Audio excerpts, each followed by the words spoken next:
일부 만남과 위기. 빚더미 위에 선 여자 그리고 한 통의 전화. 경혜 씨, 이번 주까지 200만 원 안 들어오면 법적 조치 들어갑니다. 전화를 끊자마자 경희의 손이 떨렸다. 55세. 집을 나온 지 4년 차. 남편이 쌓아놓은 빚 5천만 원이 고스란히 그녀의 빚이 되어 그녀의 목을 조르고 있었다.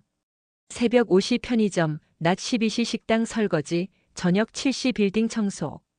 3개의 알바를 뛰어도 이자만 갚기 바빴다. 허리는 끊어질 듯 아팠고 밤마다 진통제 없인 잠들 수 없었다. 이러다 죽겠구나. 경희는 작은 원룸 창밖을 내다봤다. 봄비가 내리고 있었다. 그때 핸드폰이 울렸다. 여보세요, 경희 씨? 파출부 소개소인데요. 강남 쪽 가사도우미 자리 하나 나왔어요. 주 5일 하루 8만 원. 해보시겠어요? 8만 원. 한 달이면 160만 원. 주말에 다른 알바도 할 수 있고. 경희는 주저없이 대답했다. 네, 할게요. 이틀 뒤 경희는 강남역 근처 고급 빌라 앞에 섰다. 15층짜리 건물. 깨끗한 대리석 로비. 그녀가 사는 세상과는 다른 곳이었다. 초인종을 누르자 중후한 남자 목소리가 들렸다. 들어오세요. 문이 열렸다. 거실은 넓었다. 흰색 소파, 검은색 대리석 테이블, 벽에 걸린 서예 액자. 정갈했지만 어딘가 쓸쓸했다. 앉으세요. 60대 초반으로 보이는 남자가 소파에 앉아 있었다. 정우. 회색 머리, 검은 뿔테 안경, 무표정한 얼굴. 그는 경희를 훑어봤다. 경력 있으세요? 네, 3년 정도 했습니다. 요리는? 기본적인 한식은 다 합니다. 한정우는 고개를 끄덕였다. 제 아내가 3년 전에 세상을 떠났습니다. 아들 내외는 해외 출장 중이고요. 저 혼자 삽니다. 청소, 빨래, 식사 준비. 그것만 해주시면 됩니다. 다른 건 신경 쓰지 마세요. 경희는 그의 눈을 봤다. 차가웠다.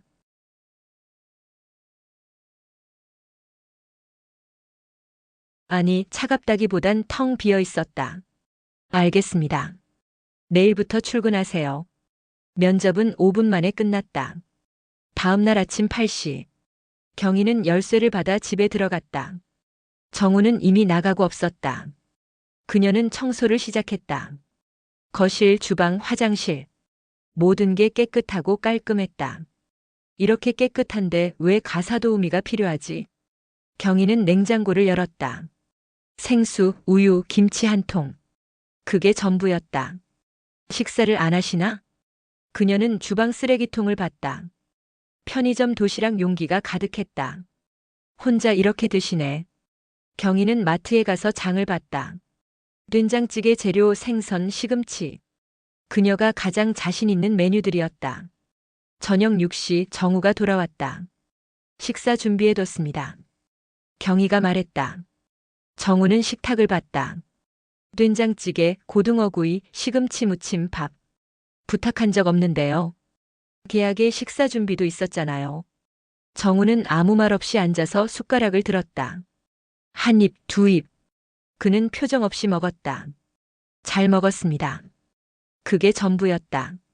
경희는 설거지를 하며 생각했다. 참 무뚝뚝한 분이네. 일주일이 지났다. 경희는 매일 아침 8시에 출근해 저녁 7시에 퇴근했다. 청소, 빨래, 식사 준비. 정우는 그녀에게 필요 이상의 말을 하지 않았다. 감사합니다. 수고하셨습니다. 그게 전부였다. 어느 날 저녁 경희는 서재 앞을 지나다 멈췄다. 불이 켜져 있었다. 문틈으로 정우가 보였다. 그는 혼자 술을 마시고 있었다. 책상 위엔 여자 사진이 놓여 있었다. 부인 사진이구나. 경희는 조용히 발걸음을 옮겼다. 다음 날 아침 정우는 식탁에 앉아 신문을 봤다. 경희가 아침을 차렸다. 미역국, 계란말이, 김구이. 사장님, 어젯밤 늦게까지 안 주무셨죠? 경희가 물었다. 정우는 신문에서 눈을 떼지 않았다. 그건 제 일입니다. 그래도 건강은 챙기셔야죠. 신경 쓰지 마세요. 경희는 입을 다물었다. 내가 오지랖이었나? 일이 터진 건 2주째 되던 날이었다. 경희는 청소를 하다 서재에 들어갔다. 책상 위엔 빈 소주병이 3개나 놓여 있었다. 그녀는 한숨을 쉬며 병을 치웠다. 저녁 정우가 돌아와 서재로 들어갔다. 잠시 후 그가 나왔다. 경희 씨. 네. 제 서재는 들어가지 마세요. 목소리가 차가웠다. 죄송합니다. 술병이 있길래. 부탁한 적 없습니다. 앞으론 제 서재방은 건드리지 마세요. 경희는 고개를 숙였다. 알겠습니다. 정우는 돌아섰다. 경희는 그의 뒷모습을 봤다. 선을 그었구나. 그날 밤 경희는 집에 돌아와 진통제를 삼켰다. 허리가 욱신거렸다. 핸드폰엔 독촉 문자가 또 와 있었다. 이번 달까지 300만 원. 꼭이요. 경희는 핸드폰을 던졌다. 할 수 있는 건 다 하고 있는데 뭘 더 어떻게 하라고. 눈물이 났다. 사흘 뒤 목요일 아침. 경희는 평소처럼 8시에 출근했다. 현관문을 열고 들어갔다. 집안이 조용했다. 사장님? 대답이 없었다. 경희는 거실을 지나 복도로 갔다. 화장실 문이 열려 있었다. 사장님? 그녀는 안을 들여다봤다. 정우가 바닥에 쓰러져 있었다. 사장님. 경희는 달려들었다. 정우는 의식이 없었다. 얼굴은 창백했고 식은 땀이 흘렀다. 경희는 손이 떨렸다. 진정해.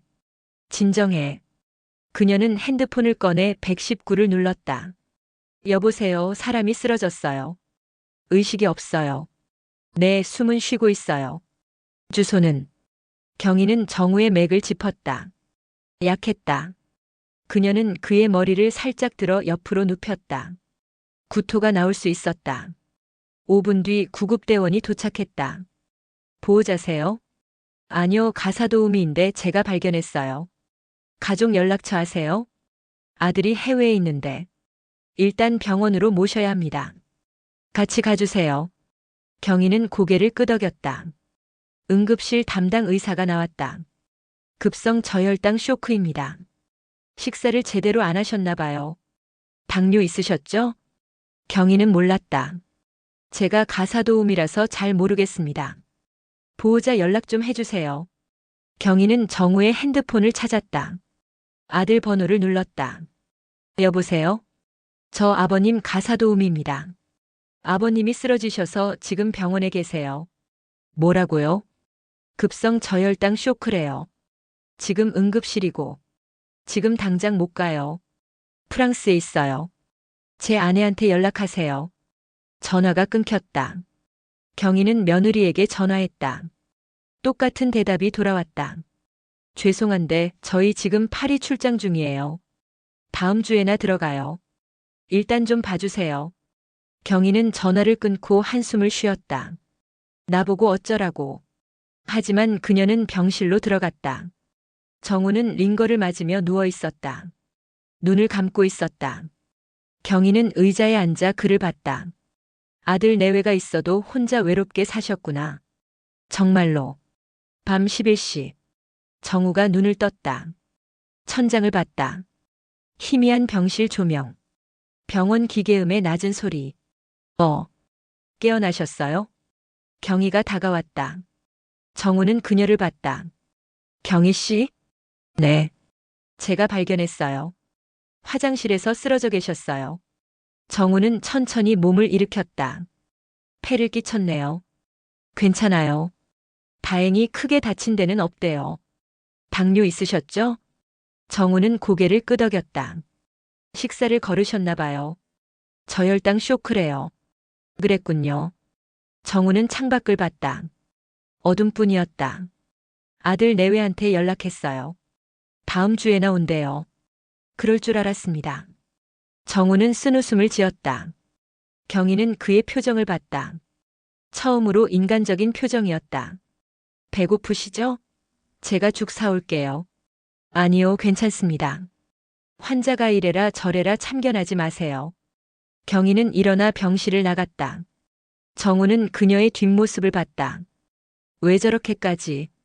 정우는 3일간 입원했다. 경희는 매일 병원에 왔다. 아침엔 죽을 사왔고 점심엔 도시락을 싸왔다. 저녁엔 과일을 깎아줬다. 이러실 필요 없어요. 제 일도 아닌데. 정우가 말했다. 경희는 사과를 깎으며 대답했다. 저도 알아요. 근데 그냥 내버려 둘 수가 없더라고요. 왜죠? 제가 발견했잖아요. 그럼 책임져야죠. 정우는 그녀를 봤다. 경희는 웃었다. 그리고 사장님 식사 좀 챙기세요. 편의점 도시락만 드시면 안 돼요. 알고 있습니다. 알면서 왜 안 해요? 귀찮아서요. 경희는 사과 한 조각을 접시에 올렸다. 그럼 제가 신경 쓸게요. 앞으론 밥 꼬박꼬박 드세요. 정우는 아무 말도 하지 않았다. 하지만 그의 눈빛이 조금 부드러워졌다. 정말 묵뚝뚝한 사람이네.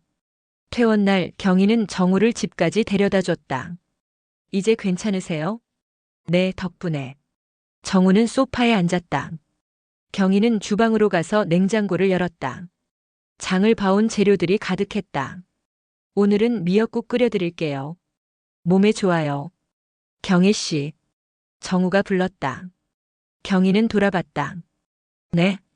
정말 고맙습니다. 경희는 미소 지었다. 천만에요. 이제부터 밥 잘 드세요.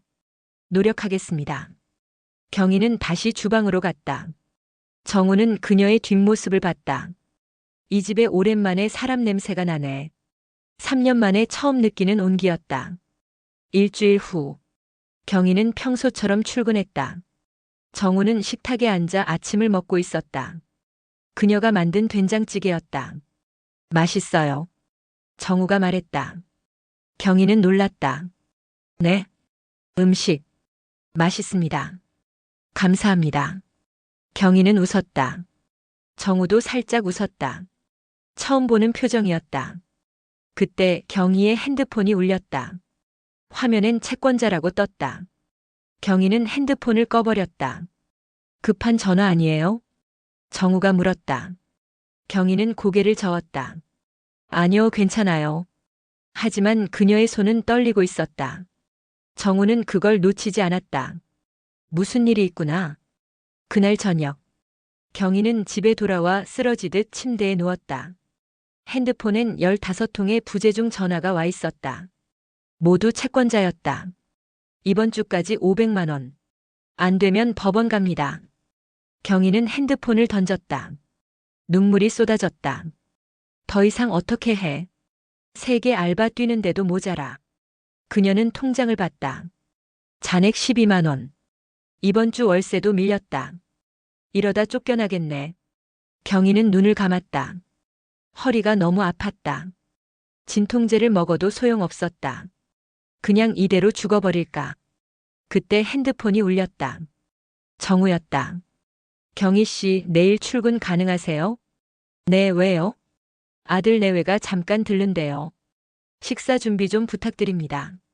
알겠습니다. 전화를 끊고 경희는 한숨을 쉬었다. 버텨야지. 조금만 더. 다음 날 저녁. 정우의 아들 내외가 집에 왔다. 30대 후반. 깔끔한 정장과 명품 가방. 아버지, 괜찮으세요? 응, 덕분에. 이제부터는 더 신경 써서 건강 관리 좀 하세요. 저희도 일 때문에 바빠서. 아들은 경희를 봤다. 실례지만 이분이 가사도우미입니다. 경희는 작은 소리로 답하고 인사로 고개를 숙였다. 안녕하세요. 며느리가 경희를 훑어봤다. 차가운 눈빛이었다. 아버님, 혹시 이분한테 너무 의존하시는 거 아니세요? 무슨 소리야? 저번에 쓰러지셨을 때도 이분이 계셨다고 들었어요. 근데 그게 선을 넘는 거 아닌가 싶어서요. 경희는 숨이 막혔다. 아니에요. 저는 그냥 아무도 안 계셔서. 경희 씨는 내 생명의 은인이다. 정우가 단호하게 말했다. 아들 내외는 서로를 봤다. 그래도 아버지 조심하세요. 요새 이런 쪽으로 접근하는 사람 많잖아요. 며느리의 말에 경희는 얼굴이 빨개졌다. 저 절대 그런 게 아닙니다. 알아요. 근데 오해 살 수 있잖아요. 이모님도 선 좀 지켜주세요. 경희는 입을 다물었다. 정우는 화난 표정으로 아들을 봤다. 식사나 하고 가. 식탁은 무거운 침묵으로 가득했다. 아들 내외가 떠난 뒤 경희는 설거지를 하며 눈물을 참았다. 손이 떨렸다. 접시가 바닥에 떨어져 깨졌다. 경희 씨. 정우가 주방으로 왔다. 경희는 깨진 접시를 주우며 고개를 숙였다. 죄송합니다. 다쳤어요? 정우가 그녀의 손을 잡았다. 손가락에서 피가 났다. 괜찮아요. 소독약 가져올게요. 필요 없어요. 경희가 소리쳤다. 정우는 멈췄다. 경희는 눈물을 흘리며 말했다. 저 정말 그런 거 아니에요. 사장님한테 뭘 바라는 거 아니에요. 그냥 사람이 쓰러져 있는데 내버려 둘 수가 없었어요. 그뿐이에요. 정우는 조용히 그녀를 봤다. 알아요. 근데 아드님이 저를 그렇게 보시면 저는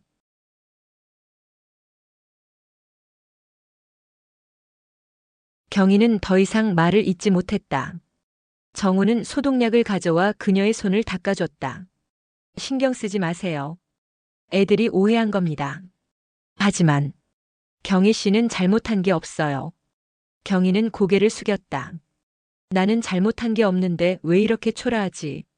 그날 밤 경희는 집 앞 편의점에 들렀다. 진통제를 사려고. 그때 누군가 그녀를 불렀다. 경희야. 돌아보니 전 남편이었다. 해진 점퍼, 며칠이나 깎지 않은 수염, 역한 술 냄새. 왜 전화를 안 받아? 할 말 없어. 빚 언제 갚을 거야? 내가 왜 당신 빚을 갚아야 하는데? 이혼할 때 나눠 가지기로 했잖아. 그건 당신이 일방적으로 그랬고. 나는 동의한 적 없어.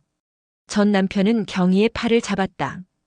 야, 너 요새 강남 쪽에서 일한다며. 돈 좀 되는 집이라던데? 경희는 팔을 뿌리쳤다. 그거랑 이거랑 무슨 상관이야? 상관 있지. 너 거기서 돈 빌려와. 미쳤어? 안 그러면 내가 그 집에 찾아가서 다 까발릴 거야. 너 빚쟁이인 거. 전 남편 있는 거. 나. 경희는 숨이 막혔다. 당신이 무슨 자격으로? 술 먹고 주정 부리지 마. 이번에 사채 갚아야 하는 게 500이 넘어 당신한테 줄 돈도 없고 줄 이유도 없거든. 무조건 돈 가져와. 일주일 안에 500만 원. 전 남편은 가버렸다. 경희는 그 자리에 선 채 떨었다. 어떡하지? 그 순간 핸드폰이 울렸다. 정우 사장님이었다. 이부 감정의 발전과 현실의 장벽. 전화기 너머의 목소리, 그리고 선택. 경희 씨 괜찮으세요? 정우의 목소리가 들렸다. 경희는 편의점 앞에 선 채 떨고 있었다. 네, 괜찮아요. 목소리가 이상한데요. 무슨 일 있어요? 경희는 대답할 수 없었다. 전 남편의 협박이 귓가에 맴돌았다. 일주일 안에 500만 원. 경희 씨? 죄송해요. 지금 집에 가는 중이에요. 조심히 들어가세요. 전화가 끊겼다. 경희는 핸드폰을 꼭 쥐었다. 이 일을 그만둬야 하나. 하지만 그럴 수 없었다. 이 일을 잃으면 빚을 갚을 방법이 없었다. 경희는 새벽 5시에 일어났다. 온몸이 무거웠다. 진통제를 새 알 삼키고 거울을 봤다. 핏기 없는 얼굴. 푹 꺼진 눈. 버텨야 해. 경희는 심호흡을 하고 비밀번호를 누르고 집으로 들어갔다. 정우가 현관에 서 있었다. 어제 괜찮았어요? 네, 죄송해요. 피곤해서 그랬나 봐요. 경희는 웃으며 들어갔다. 정우는 그녀의 얼굴을 유심히 봤다. 안색이 안 좋은데. 경희는 청소를 시작했다. 거실, 주방, 화장실. 평소보다 동작이 느렸다. 허리를 자꾸 폈다 굽혔다 했다. 경희 씨 괜찮아요? 네, 괜찮아요. 하지만 그녀의 손은 떨리고 있었다. 오후 2시. 경희는 주방에서 설거지를 하다 갑자기 어지러웠다. 시야가 흐려졌다. 잠깐만. 그녀는 싱크대를 잡았다. 하지만 몸이 기울었다. 쿵. 바닥에 쓰러졌다. 접시가 깨지는 소리가 들렸다. 경희 씨. 정우가 달려왔다. 경희는 바닥에 누워 있었다. 얼굴은 창백했고 식은땀이 흘렀다. 경희 씨 정신 차려요. 정우는 그녀를 안아 소파에 눕혔다. 맥을 짚었다. 너무 빨랐다. 119. 아니에요. 괜찮아요. 경희가 눈을 떴다. 정우는 안도의 한숨을 쉬었다. 병원 가야 해요. 아니요. 그냥 좀 쉬면 돼요. 무리하셨죠? 다른 일도 하고 계시죠? 경희는 대답하지 않았다. 정우는 부엌으로 가서 설탕물을 타왔다. 천천히 드세요. 경희는 떨리는 손으로 컵을 받았다. 단맛이 입안에 퍼졌다. 감사합니다. 정우는 그녀 옆에 앉았다. 경희 씨, 솔직히 말해주세요. 무슨 일 있어요? 경희는 한참 동안 침묵했다. 정우는 기다렸다. 재촉하지 않았다. 저 빚이 있어요. 경희가 작은 목소리로 말했다. 전 남편이 진 빚인데 채권자들에 시달리고 남편과는 연락도 안 되고 그래서 아들은 친정집에 맞가고 도망치듯 집 나왔을 때 제 이름으로 빌린 돈은 제가 떠안았어요. 사채도 있고. 정우는 놀랐지만 표정을 감췄다. 그래서 세계 일을 뛰고 있었어요. 새벽 편의점, 낮에 식당, 저녁엔 청소. 사장님 댁은 그나마 월급이 괜찮아서. 경희의 목소리가 떨렸다. 근데 이자만 갚고 있어요. 그래도 모자랄 땐 이자 갚느라 또 빌리고 또. 끝없는 악순환이죠. 원금은 꿈도 못 꿔요. 어제는 이혼한 남편까지 와서 돈 내놓으라고. 그럼 어떻게 할 거예요? 경희는 고개를 저었다. 모르겠어요. 방법이 없어요. 그녀는 울음을 터뜨렸다. 참았던 것들이 한꺼번에 쏟아졌다. 나는 잘못한 게 없는데 왜 이렇게 살아야 하는지 모르겠어요. 매일 아프고 매일 쫓기고 매일 무서워요. 정우는 조용히 그녀의 손을 잡았다. 크고 거친 손이었다. 경희 씨. 네. 제가 도와드릴게요. 경희는 눈물을 닦으며 고개를 저었다. 안 돼요. 그럴 수 없어요. 왜요? 전 사장님 돈이 필요한 게 아니에요. 제가 벌어서 갚고 싶어요. 정우는 한숨을 쉬었다. 하지만 지금 쓰러질 지경이잖아요. 괜찮아요. 조금만 더 버티면. 경희 씨. 정우의 목소리가 단호했다. 이건 버티는 게 아니에요. 자해예요. 정우는 일어나 서재로 갔다. 잠시 후 수표책을 들고 나왔다. 경희는 놀라 일어섰다. 사장님, 이러시면 안 돼요. 일단 들어보세요. 정우는 수표를 꺼내 금액을 적었다. 500만 원. 이건 빌려드리는 겁니다. 일주일 안에 갚아야 할 돈부터 해결하세요. 나머지는 천천히 갚으면 됩니다. 경희는 수표를 보며 눈물을 흘렸다. 받을 수 없어요. 왜요? 받으면 저는 사장님한테 빚진 사람이 돼요. 전 그러고 싶지 않아요. 정우는 수표를 경희 손에 쥐어줬다. 이건 빚이 아니에요. 투자예요. 투자요? 경희 씨가 건강해야 저도 편해요. 그러니 받으세요. 경희는 수표를 꼭 쥐었다. 종이가 구겨졌다. 전 이걸 어떻게 갚아요? 천천히 일하면서 갚으면 돼요. 급할 거 없어요. 경희는 고개를 숙였다. 감사합니다.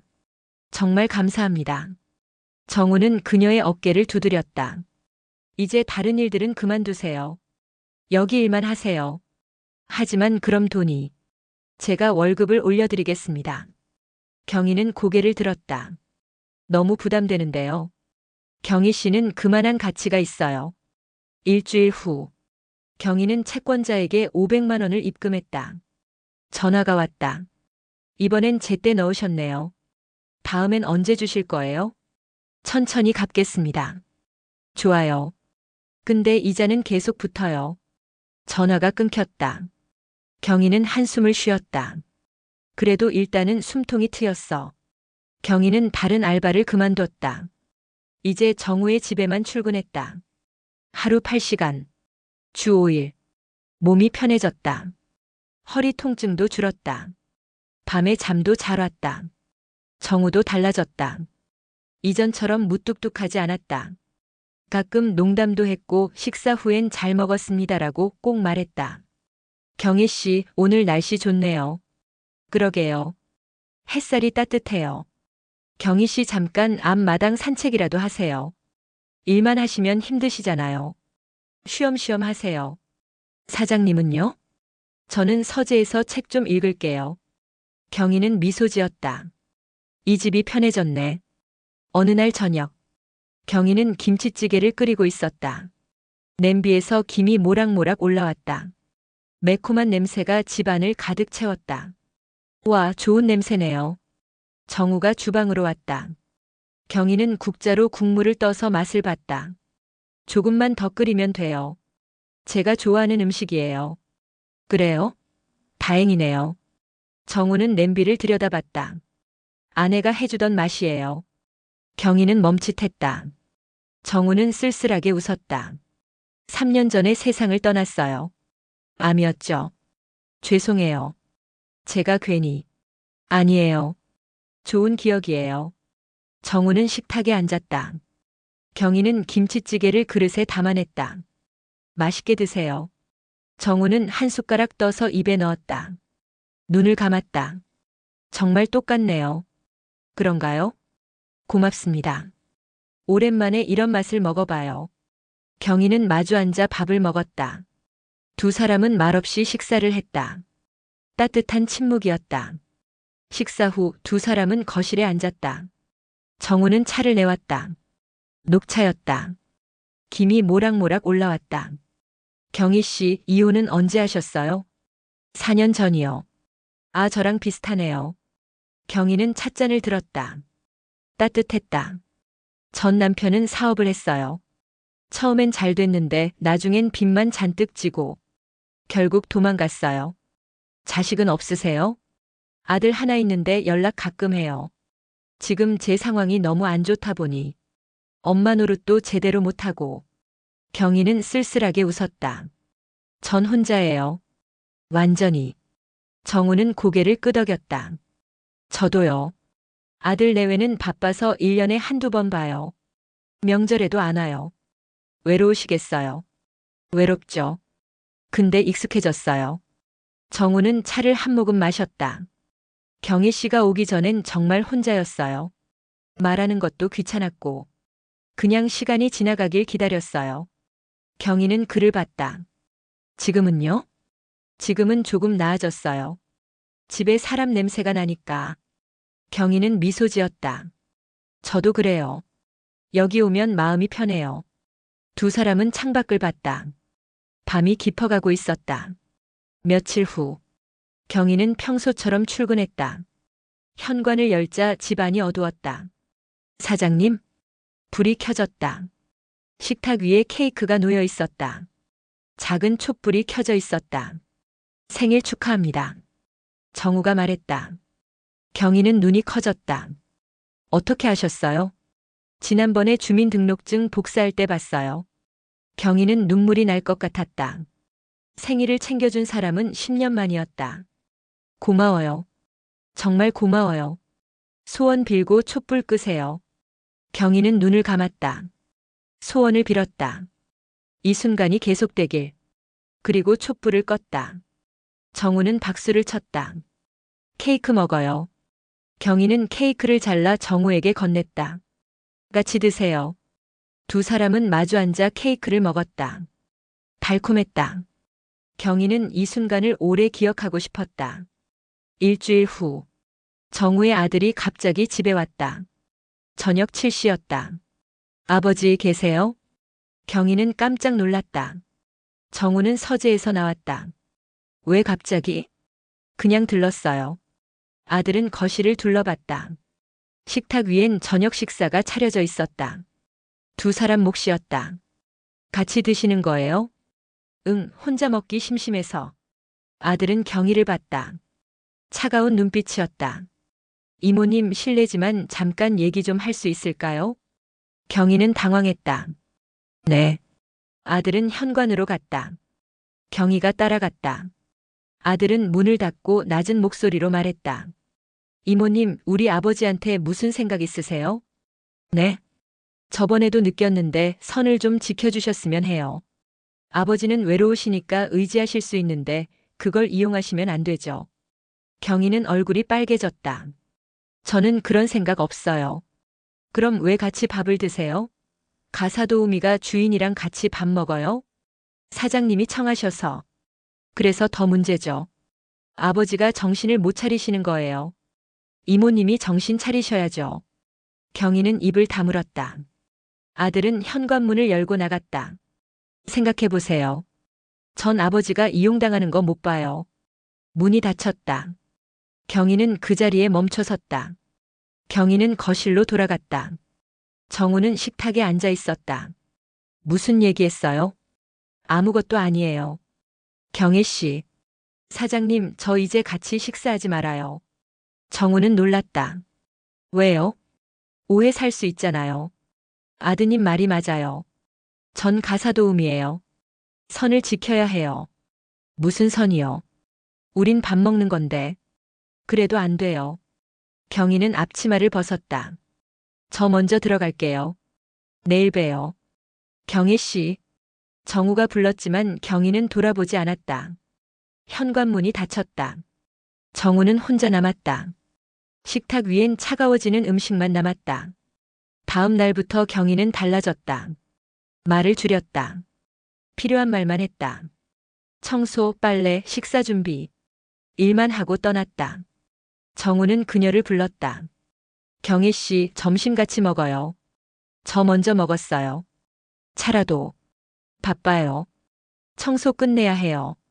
경희는 돌아서서 걸레질을 했다. 정우는 한숨을 쉬었다. 아들 녀석이 뭐라고 했구나. 일주일이 지났다. 경희는 점점 더 거리를 뒀다. 정우도 말을 걸지 않았다. 집안은 다시 냉랭해졌다. 어느 날 저녁 정우는 서재에서 혼자 술을 마셨다. 아내 사진을 봤다. 여보, 나 외로워. 눈물이 났다. 3년 만에 느낀 따뜻함이 사라져가고 있었다. 경희는 퇴근 후 집 앞 슈퍼에 들렀다. 장을 보고 나오는데 누군가 그녀를 가로막았다. 경희야. 전 남편이었다. 이번엔 혼자가 아니었다. 낯선 남자 둘이 옆에 서 있었다. 왜 또 나타나? 돈 받으러 왔지. 일주일 전에 500만 원 갚았다며? 경희는 숨이 막혔다. 어떻게 알았어? 내가 모를 줄 알았어? 강남 쪽 부잣집에서 일한다며? 거기서 받았지? 그건 내가 번 돈이야. 전 남편은 비웃었다. 번 돈? 뭐로 그런 목돈을 받았으려나? 같이 침대에서 뒹굴었나? 무슨 소리를 하는 거야? 헛소리 집어치우고 빨리 사라져. 당신한테는 줄 돈 없어. 다신 오지마. 나한테 올 이유가 하나도 없어. 그럼 내가 그 집에 가서 다 까발릴 거야. 내가 빚쟁이인 거. 나한테서 도망친 거. 나. 경희는 떨렸다. 제발 날 괴롭히지 마. 제발. 당신 때문에 떠하는 빚 갚느라 숨도 제대로 못 쉰다고. 그건 내 알바 아니고 1천만 원 가져와. 이번 달 안에. 그런 돈이 어디 있어? 그럼 그 집 주인한테 빌려. 수단과 방법 가리지 말고. 넌 할 수 있잖아. 전 남편은 가버렸다. 경희는 그 자리에 주저앉았다. 어떡하지? 경희는 집에 돌아와 밤새 잠을 못 잤다. 전 남편이 정우 집에 찾아가면 모든 게 끝이었다. 일자리도 잃고 신뢰도 잃고 다 잃는 거였다. 1천만 원. 그녀는 정우를 떠올렸다. 부탁하면 줄 것 같았다. 하지만 그럴 수 없었다. 이미 500만 원 빌렸는데. 더 빌리면 난 정말 거지가 돼. 경희는 다른 방법을 찾았다. 은행 대출. 거절당했다. 신용이 바닥이었다. 사채. 너무 무서웠다. 결국 답은 하나였다. 정우 씨한테 부탁하거나 이 일을 그만두거나. 경희는 눈물을 흘렸다. 정우는 경희가 이상하다는 걸 알았다. 안색이 더 나빠졌고 손이 떨렸고 말이 없었다. 무슨 일이 있구나. 어느 날 오후 정우는 조심스럽게 물었다. 경희 씨, 혹시 힘든 일 있어요? 아니요. 거짓말이죠. 보면 알아요. 경희는 고개를 숙였다. 사장님이 걱정할 일 아니에요. 난 걱정돼요. 경희는 눈물을 참았다. 괜찮아요. 제가 해결할게요. 혼자서요? 네. 정우는 한숨을 쉬었다. 경희 씨, 왜 그렇게 혼자 짊어지려고 해요? 도와달라고 하면 안 돼요? 안 돼요. 왜요? 경희는 눈물을 흘렸다. 전 이미 사장님한테 너무 많이 빚졌어요. 더 빚지고 싶지 않아요. 그게 무슨, 전 자존심도 없는 거지예요. 돈 때문에 여기서 일하고 돈 때문에 사장님한테 빌붙고. 이게 접니다. 경희는 일어섰다. 죄송해요. 오늘은 일찍 들어갈게요. 경희 씨. 하지만 경희는 이미 나가버렸다. 이틀 후 목요일 오후. 정우는 서재에서 일을 하고 있었다. 초인종이 울렸다. 누구세요? 택배요. 정우는 현관을 열었다. 전 남편이 서 있었다. 누구십니까? 경희 남편이요. 아, 전 남편이지. 정우는 눈살을 찌푸렸다. 무슨 일이세요? 경희 있어요? 지금 없는데요. 전 남편은 안으로 들어오려 했다. 정우가 막았다. 초대한 적 없습니다. 나가주세요. 야, 잠깐만.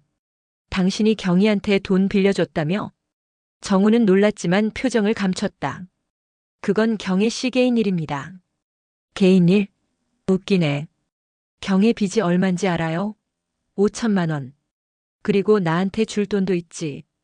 그게 저랑 무슨 상관입니까? 상관 있죠. 당신이 경희한테 돈 주면 나한테도 줘야 공평하잖아. 정우는 차갑게 말했다. 경찰 부를까요? 전 남편은 비웃었다. 경찰? 좋아요. 그럼 당신 아들한테 전화할까? 아빠가 가사도우미랑 뭔 짓 하는지 다 얘기할까? 정우는 주먹을 쥐었다. 나가주세요. 지금 당장. 1천만 원 주면 나가죠. 안 주면 당신 인생 박살낼 거예요. 그 순간 마트에서 돌아온 경희가 나타났다. 뭐 하는 거야? 경희는 전 남편에게 달려들었다. 당신이 어떻게 여길 알고 왔어? 따라왔지. 너 여기서 뭐 하는지 궁금해서. 경희는 정우를 봤다. 정우는 놀란 표정이었다. 사장님 죄송해요. 제가 처리할게요. 경희는 전 남편을 끌고 계단으로 갔다. 계단 비상구. 경희는 전 남편의 멱살을 잡았다. 다신 여기 오지 마. 경고야. 웃기네. 내가 뭘 어떻게 하는데? 경찰 불러. 불러봐. 난 내 전 남편이야. 아내 일터 찾아온 게 뭐가 문제야? 경희는 말문이 막혔다. 전 남편은 그녀를 밀쳤다. 1천만 원. 이번 주 금요일까지. 안 주면 저 위에 다시 올라가서 다 까발린다. 내가 사기꾼인 것도 빚쟁이인 것도 나한테서 도망친 것도. 난 사기꾼 아니야. 그래? 그럼 저 남자는 알아? 내가 자기 돈 노리고 접근한 거? 경희는 손이 떨렸다. 난 그런 적 없어. 증거 있어? 없잖아. 근데 난 있어. 내가 500만 원 받은 것. 통장 기록도 있고. 전 남편은 계단을 내려갔다. 금요일 저녁 7시. 강남역 3번 출구. 돈 들고 나와. 안 그러면 끝장이야. 발소리가 멀어졌다. 경희는 그 자리에 주저앉았다. 끝났어. 다 끝났어. 경희는 한참 만에 집으로 돌아갔다. 정우는 거실 소파에 앉아 있었다. 경희는 고개를 숙였다. 죄송합니다. 앉으세요. 경희는 소파 끝에 앉았다. 정우는 조용히 물었다. 전 남편이 맞나요? 네. 돈을 요구한다고요? 네, 죄송해요. 사장님한테 피해드릴 생각은 없었어요. 정우는 한숨을 쉬었다. 경희 씨, 솔직히 물어볼게요. 저한테 접근한 게 돈 때문이었나요? 경희는 고개를 들었다. 눈물이 가득했다. 아니요. 절대 아니에요. 그럼 왜 처음부터 말 안 했어요? 빚이 더 있다고. 전 남편이 괴롭힌다고. 말할 수 없었어요. 말하면 사장님이 저를 의심하실 거라고 생각했어요. 정우는 그녀를 똑바로 봤다. 전 경희 씨를 믿어요. 네? 경희 씨가 저한테 돈 때문에 잘해준 거 아니에요. 진심으로 걱정해준 거 알아요. 제가 쓰러졌을 때 병원에서 매일 밥 해줄 때 다 느꼈어요. 경희는 눈물을 흘렸다. 감사해요. 정말. 그러니까 이제 숨기지 마세요. 전 남편한테 얼마 줘야 해요? 1천만 원이요. 근데 안 돼요. 전 더 이상 사장님 돈을 받을 수 없어요. 왜요? 저도 자존심 있어요. 전 거지가 아니에요. 정우는 미소 지었다. 알아요. 그래서 제안이 있어요. 정우는 서재로 가서 종이를 가져왔다. 이건 고용계약서예요. 새로 쓴 거예요. 경희는 종이를 받았다. 읽어 내려갔다. 월급 300만 원 주 5일 그리고 1천만 원을 선지급합니다. 이건 급여의 일부예요. 앞으로 일하면서 천천히 조정하면 돼요. 경희는 고개를 저었다. 너무 많아요. 경희 씨는 그만한 가치가 있어요. 청소, 요리, 간호. 다 하잖아요. 그리고 정우는 잠시 멈췄다. 저한테 필요한 사람이에요. 경희는 눈물을 닦았다. 사장님, 계약서에 사인하세요. 그럼 이건 빚이 아니라 급여예요. 떳떳하게 받으세요. 경희는 펜을 들었다. 손이 떨렸다. 천천히 이름을 썼다. 감사합니다. 정우도 사인했다. 이제 전 남편한테 돈 주고 끝내세요. 다시는 나타나지 못하게. 어떻게요? 제가 변호사 소개해 드릴게요. 법적으로 처리하세요. 경희는 고개를 끄덕였다. 이 사람은 정말 다르구나. 금요일 저녁 7시. 강남역 3번 출구. 경희는 가방을 들고 서 있었다. 안엔 1천만 원이 들어 있었다. 정우가 아침에 준 돈이었다. 전 남편이 나타났다. 혼자였다. 가져왔어? 그 전에 할 말 있어. 경희는 서류 봉투를 꺼냈다. 이건 혼인관계 정산서야. 변호사가 작성한 거야. 여기 사인해. 뭐야 이게? 당신이 진 빚은 당신 거야. 내 책임 아니야. 이혼 조정문에도 나와 있어. 내가 갚을 의무 없어. 전 남편은 서류를 찢었다. 이딴 거 소용없어. 빚쟁이들이 널 찾아올 거야. 그럼 경찰 불러. 당신 협박죄로 고소할 거야. 경희는 핸드폰을 꺼냈다. 녹음 파일이 있었다. 지난번 협박한 거 다 녹음했어. 증거 있어. 전 남편은 당황했다. 야, 이년아. 이게 마지막이야. 1천만 원 줄 테니까 다신 내 앞에 나타나지 마. 안 그러면 고소해. 경희는 가방을 던졌다. 전 남편은 가방을 열어 돈을 확인했다. 알았어. 그리고 이것도. 경희는 또 다른 서류를 꺼냈다. 접근 금지 서약서야. 사인 안 하면 돈 안 줘. 전 남편은 이를 갈았다. 하지만 돈이 필요했다. 그는 서류에 사인했다. 이제 만족해? 가. 전 남편은 가방을 들고 가버렸다. 경희는 그 자리에 섰다. 다리가 후들거렸다. 끝났어. 드디어. 경희는 정우의 집으로 돌아갔다. 굿이었다. 정우는 거실에서 기다리고 있었다. 어떻게 됐어요? 끝났어요. 돈 주고 서약서 받았어요. 다행이네요. 경희는 소파에 앉았다. 온몸에 힘이 빠졌다. 사장님 정말 고마워요. 사장님 아니었으면 전 어떻게 됐을지 몰라요. 이제 그만 우세요. 정우는 그녀 옆에 앉았다.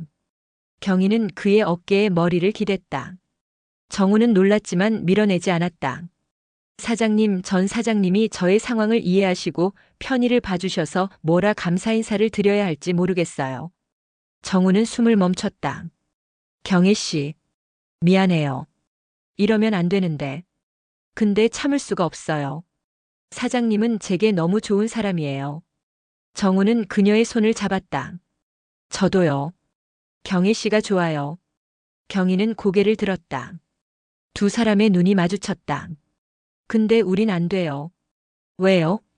저는 가사 도우미고 사장님은 제 고용주예요. 아드님도 반대하고 사람들도 수군될 거예요. 정우는 그녀의 뺨을 닦아줬다. 상관없어요. 저는 경희 씨와 함께 할 거예요. 하지만은 없어요. 그냥 함께 살면 되는 거예요. 경희는 눈물을 흘렸다. 전 자격이 없어요. 누가 그래요? 경희 씨는 충분해요. 두 사람은 서로를 껴안았다. 서로의 숨결을 느끼며 실로 오랜만에 느낀 사람 냄새였다. 정우는 경희의 머리카락에서 나는 희미한 샴푸 냄새에 눈을 감고 목덜미에서 느껴지는 경희의 부드러운 뺨의 감촉을 느꼈다. 서로의 어깨를 감싸며 마주 선 심장이 같은 속도로 박동했다.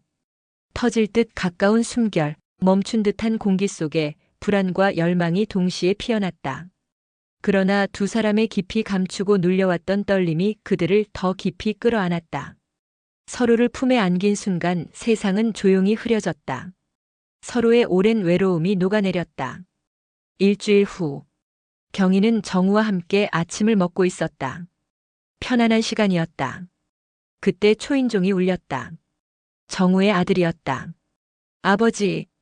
아들은 거실로 들어왔다. 경희와 정우가 나란히 앉아 있는 걸 봤다.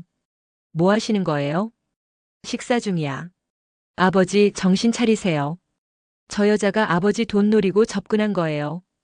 경희는 일어섰다. 아니에요, 전. 닥쳐요.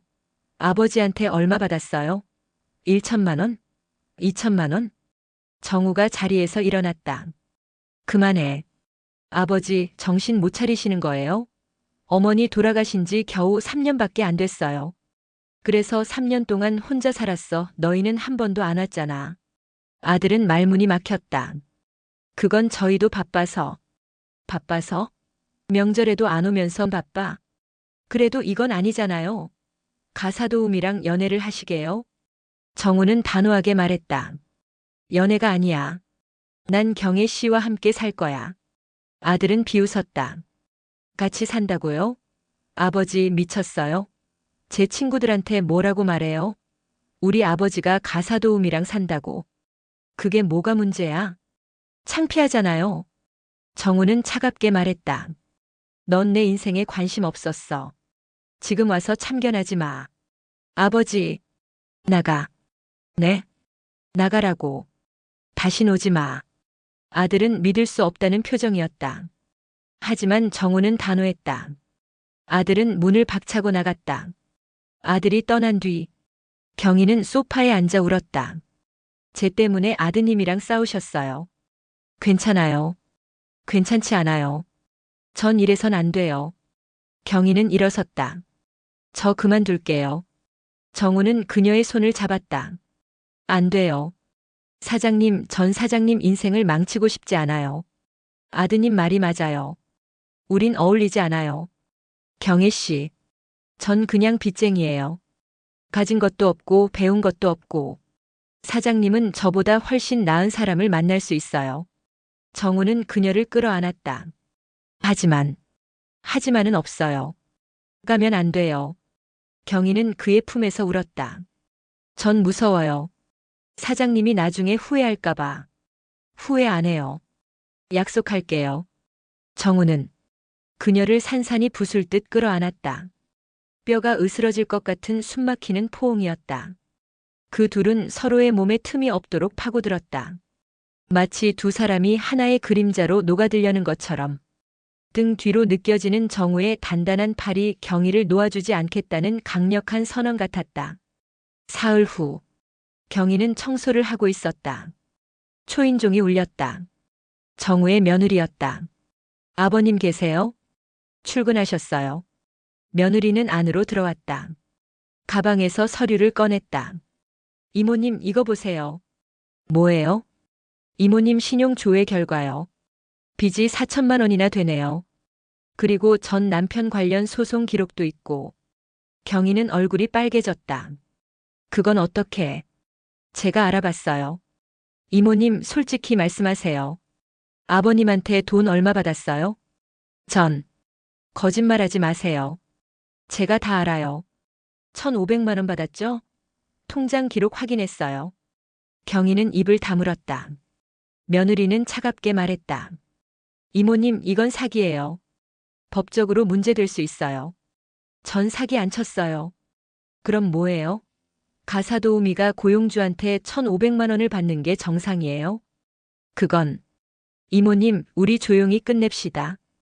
이모님이 그만두시면 저희도 법적 조치 안 할게요. 받은 돈도 안 돌려받을게요. 경희는 주저앉았다. 제발 그러지 마세요. 그럼 지금 당장 나가세요. 짐 싸서. 오후 3시. 정우는 급하게 집으로 돌아왔다. 며느리에게서 전화를 받았다. 경혜 씨. 집은 조용했다. 거실엔 며느리가 앉아 있었다. 경희 씨 어디 갔어? 보내드렸어요. 뭐? 아버님 정신 차리세요. 그 여자는 사기꾼이에요. 진정하세요. 흥분 가라앉히시고. 당장 어디 갔는지 말해. 정우는 분노에 차서 소리쳤다. 너희가 언제부터 내 일에 관심을 갖고 이래라 저래라 했어? 단지 유산 상속에만 관심을 갖고 돈에 눈이 멀어서 내가 너희들한테 물려줄 것 같아?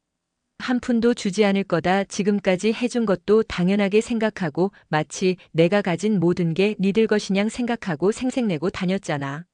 앞으로는 어림도 없다. 며느리는 겁에 질려나갔다. 정우는 핸드폰을 꺼내 경희에게 전화했다. 받지 않았다. 경희는 원룸에 있었다. 짐을 싸고 있었다. 많지 않았다. 옷 몇 벌, 이불, 그게 전부였다. 핸드폰이 계속 울렸다. 정우였다.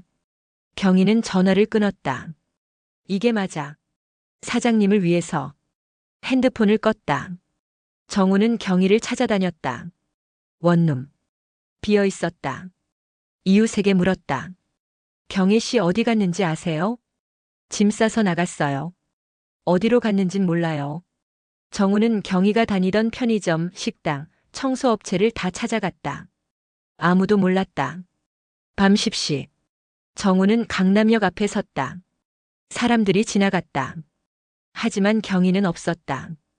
경희 씨. 그는 주저앉았다. 눈물이 났다. 제발 어디 있어요? 그 순간 핸드폰이 울렸다. 문자였다. 사장님 저 괜찮아요. 걱정 마세요. 새로운 일 구했어요. 잘 살게요. 그동안 감사했어요. 마이너스 경희. 정우는 전화를 걸었다. 꺼져 있었다. 3부 선택과 새로운 시작. 경희가 사라진 지 일주일이 지났다. 정우는 아무것도 하지 못했다. 회사에도 나가지 않았다. 전화도 받지 않았다. 그저 소파에 앉아 멍하니 창밖만 봤다. 집은 다시 차갑게 식었다. 식탁엔 먼지가 쌓였다. 냉장고는 텅 비었다. 경희가 해놓은 반찬들도 다 상했다. 정우는 경희의 메시지를 수없이 읽었다. 사장님 죄송해요. 전 사장님 곁에 있으면 안 되는 사람이에요. 메시지를 읽을 때마다 가슴이 찢어졌다. 바보 같은 소리. 그는 눈을 감았다. 눈물이 났다.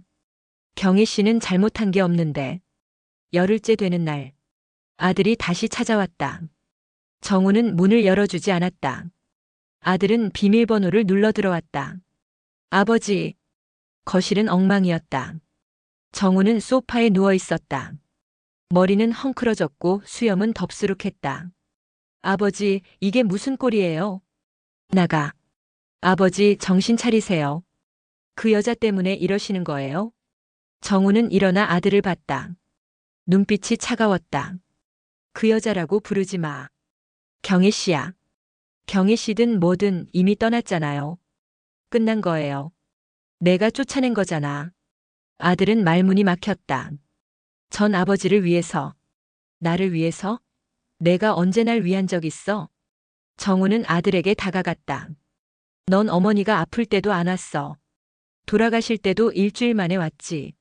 장례식 끝나자마자 떠났고. 그건 3년 동안 혼자 살았어. 명절에도 안 왔어. 그러다 경혜 씨가 왔어. 처음으로 집에 사람 냄새가 났어. 처음으로 웃었어. 정우의 목소리가 떨렸다. 근데 넌 그걸 빼앗아갔어. 내 마지막 행복을. 아들은 고개를 숙였다. 죄송해요. 미안하다고 해서 되는 게 아니야. 경혜 씨 어딨는지 알아? 몰라요. 그럼 나가. 다신 오지 마. 아들은 떠났다. 정우는 다시 소파에 앉았다. 경희 씨 어디 있어요? 경희는 부산에 있었다. 친구 집에서 지내며 식당 일을 하고 있었다. 하루 12시간. 주방 보조였다. 일은 고됐다. 허리는 다시 아팠다. 손은 뜨거운 물에 데었다. 하지만 참았다. 이게 내 자리야. 밤마다 경희는 정우를 떠올렸다. 그의 목소리, 미소, 따뜻한 손. 핸드폰을 켜면 정우의 문자가 수십 개 와 있었다. 경희 씨, 어디 있어요? 연락 주세요. 보고 싶어요.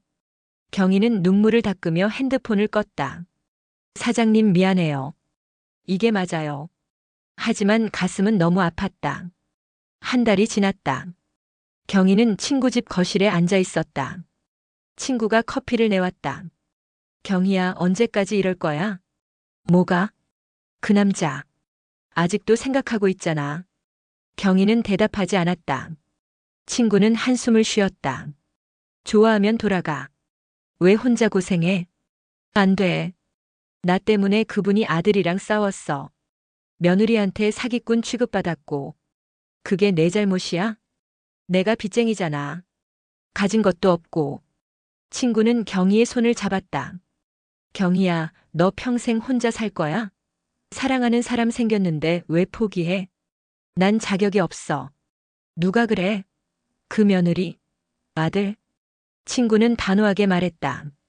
경희야, 내 인생이야. 남들이 뭐라든 내가 행복하면 되는 거야. 경희는 눈물을 흘렸다. 근데 난 무서워. 나중에 사장님이 후회할까봐. 그건 그 사람이 결정할 일이야. 내가 결정할 일이 아니야. 경희는 고개를 숙였다. 돌아가고 싶어. 정말. 정우는 사립탐정을 고용했다. 일주일 만에 연락이 왔다. 부산에 계십니다. 친구 집에서 지내며 식당 일하고 계세요. 정우는 즉시 부산행 기차표를 샀다. 다음 날 아침 정우는 부산에 도착했다. 탐정이 알려준 식당 앞에 섰다. 작은 식당이었다. 바다 횟집이라는 간판이 걸려 있었다. 정우는 안을 들여다봤다. 경희가 보였다. 앞치마를 두르고 설거지를 하고 있었다. 경희 씨. 정우는 문을 열고 들어갔다. 어서 오세요. 경희가 고개를 들었다. 정우와 눈이 마주쳤다. 그녀는 손에 들고 있던 접시를 떨어뜨렸다. 쨍그랑. 깨지는 소리가 울렸다. 사 사장님? 경희 씨. 경희는 뒤로 물러섰다. 왜 여기 왔어요? 당연히 경희 씨 찾으러 왔죠. 가세요. 전 사장님 볼 자격 없어요. 경희는 돌아서려 했다. 정우가 그녀의 손을 잡았다. 놓으세요. 안 나요. 사장님 제발. 경희 씨, 나 없이 잘 살고 있어요? 경희는 대답하지 못했다. 정우는 그녀를 끌어안았다. 나는 못 살겠어요. 경희 씨 없으면. 경희는 울음을 터뜨렸다. 사장님, 전 정말 사장님한테 어울리지 않아요. 누가 그래요? 모든 사람이 그래요. 아드님도 며느리도 세상 사람들도. 정우는 그녀의 뺨을 닦아줬다. 나는 아니에요. 나는 경혜 씨가 필요해요. 하지만은 이제 그만해요. 경혜 씨, 나랑 같이 가요. 경희야, 무슨 일이야? 식당 주인이 주방에서 나왔다. 50대 후반 여자였다. 경희의 친구였다. 수키 언니. 정우는 주인에게 인사했다. 안녕하세요.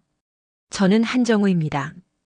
경혜 씨 고용주였고 지금은 그 사장님. 경희한테 들었어요. 수키는 정우를 위아래로 훑어봤다. 앉으세요. 경희야, 너도 앉아. 세 사람은 식탁에 앉았다. 수키가 물을 가져왔다. 사장님, 경희 데려가려고 오셨어요? 네. 경희, 너는 어떻게 생각해? 경희는 고개를 숙였다. 난 모르겠어. 수키는 한숨을 쉬었다. 경희야, 이 언니가 할 말 있어. 뭔데? 너 평생 혼자 살 거야?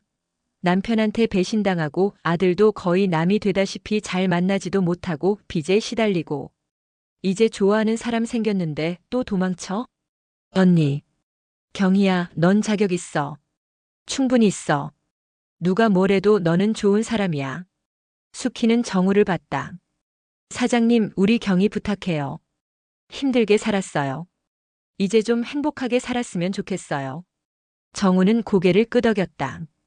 제가 행복하게 해줄 거예요. 경희는 두 사람을 번갈아 봤다. 근데 아드님은 어떡해요? 반대하시는데. 정우는 그녀의 손을 잡았다. 제가 설득할게요. 시간이 걸리더라도. 만약 끝까지 반대하시면요? 그럼 아들 없이 살아요. 경혜 씨가 더 중요해요. 경희는 눈물을 흘렸다. 정말 후회 안 해요? 절대 안 해요. 경희는 수키를 봤다. 언니 미안해. 갑자기 그만두게 돼서. 괜찮아. 나. 내 행복 찾아. 경희는 일어나 정우를 봤다. 사장님, 전 아직도 빚이 남았어요. 3천만 원. 같이 갚아요. 그리고 전 배운 것도 없고 가진 것도 없어요. 상관없어요. 사람들이 뭐라고 할 거예요. 정우는 미소 지었다. 듣지 말아요. 우리끼리만 행복하면 돼요. 경희는 더 이상 참을 수 없었다. 그를 끌어안았다. 고마워요. 정말 고마워요. 정우는 그녀를 꼭 안았다. 이 포옹은 가자, 내가 함께 갈게라는 명확하고 결연한 선언이었다. 더 이상 주저함은 없었다. 슬픔을 넘어서 함께 싸우자는 무언의 명령이 느껴졌다. 나도 고마워요. 내 인생에 와줘서. 두 사람은 한참 동안 껴안고 있었다. 수키는 미소 지으며 주방으로 들어갔다. 사흘 후, 경희와 정우는 서울로 돌아왔다. 정우의 집 앞에 섰다. 들어가요. 사장님. 이제 사장님이라고 부르지 마세요. 그냥 정우 씨라고 불러요. 경희는 미소 지었다. 정우 씨. 네, 경희 씨. 두 사람은 손을 잡고 집으로 들어갔다. 집은 여전히 어질러져 있었다. 제가 청소할게요. 같이 해요. 두 사람은 청소를 시작했다. 먼지를 털고 바닥을 닦고 빨래를 했다. 함께 하니 즐거웠다. 저녁 경희는 된장찌개를 끓였다. 정우는 식탁을 차렸다. 오랜만이네요. 경희 씨 음식. 맛있게 드세요. 두 사람은 마주 앉아 밥을 먹었다. 따뜻했다. 그때 초인종이 울렸다. 정우의 아들이었다. 아들은 거실로 들어왔다. 경희를 보고 얼굴이 굳었다. 아버지, 이게 무슨... 앉아. 정우의 목소리가 단호했다. 아들은 마지못해 앉았다. 아버지, 정신 차리세요. 저번에도 말했잖아요. 나는 정신 멀쩡해. 오히려 너보다 더 또렷해. 그럼 저 여자는 뭐예요? 경희 씨는 내 반려자야. 아들은 비웃었다. 반려자요? 아버지, 나이가 몇인데 무슨 반려자예요? 정우는 차갑게 말했다. 나이가 많으면 사랑하면 안 돼? 외로우면 안 돼? 행복 찾으면 안 돼?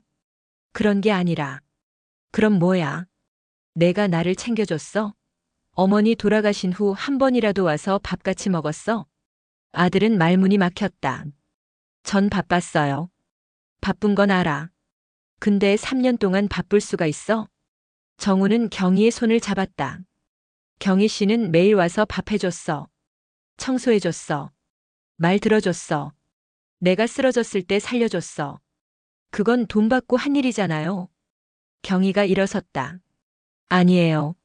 네? 저 처음엔 돈 때문에 왔어요. 맞아요. 근데 나중엔 아니었어요. 정우 씨가 좋아서 했어요. 경희는 아들을 똑바로 봤다. 저 사기꾼 아니에요. 정우 씨 돈 노린 것도 아니에요. 그냥 외로운 사람이 외로운 사람을 만났을 뿐이에요. 아들은 입을 다물었다. 한참의 침묵이 흘렀다. 아들은 한숨을 쉬었다. 저도 생각해봤어요. 뭘? 아버지 혼자 계시는 거. 미안했어요. 정말. 아들은 고개를 숙였다. 바빴던 게 핑계였어요. 진짜는 무서웠어요. 어머니 없는 집에 가는 게. 어머니 생각나는 게. 정우는 아들의 어깨를 두드렸다. 알아.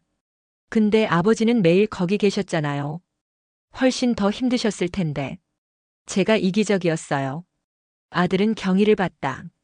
아주머니 죄송해요. 제가 오해했어요. 경희는 고개를 저었다. 아니에요.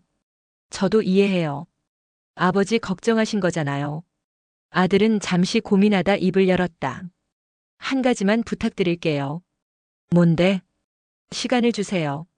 제 아내도 설득해야 하고 주변 사람들한테도 말해야 하고 조금만 기다려주세요.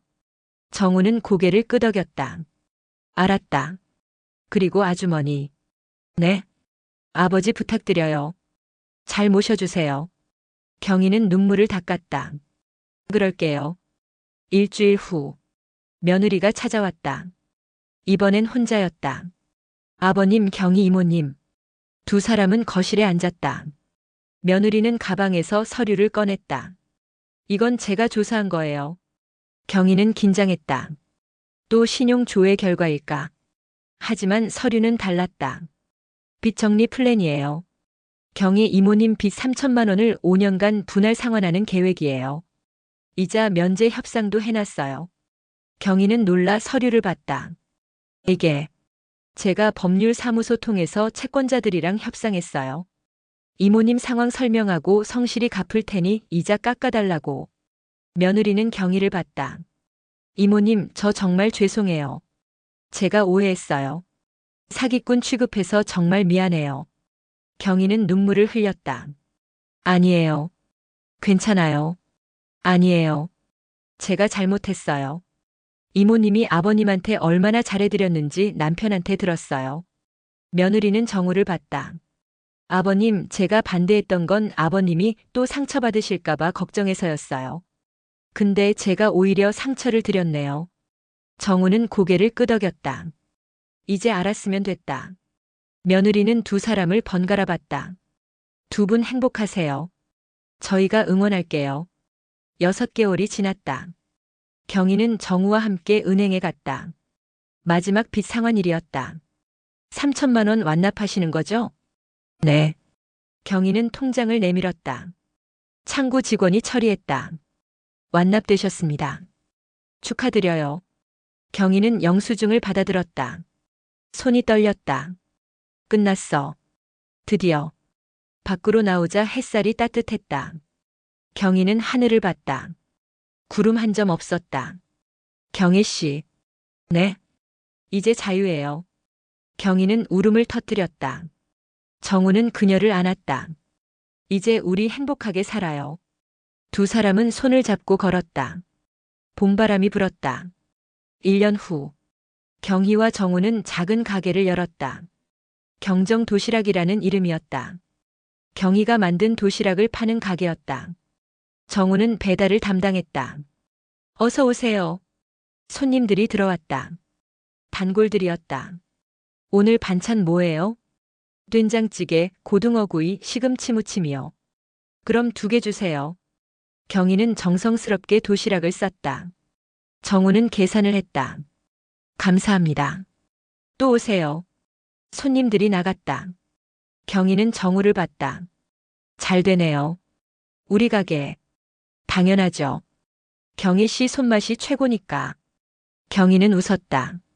정우도 웃었다. 저녁 두 사람은 가게를 정리했다. 함께 청소하고 재료를 정리하고 문을 닫았다. 피곤하죠? 괜찮아요. 행복해요. 정우는 경희의 손을 잡았다. 나도 행복해요. 경희 씨 만나서. 저도요. 두 사람은 집으로 걸어갔다. 해가 지고 있었다. 노을이 아름다웠다. 6개월 후. 두 사람은 공원 벤치에 앉았다. 가을 단풍이 아름다웠다. 경희 씨. 네. 우리 결혼할까요? 경희는 놀라 그를 봤다. 지금요? 네. 늦었지만.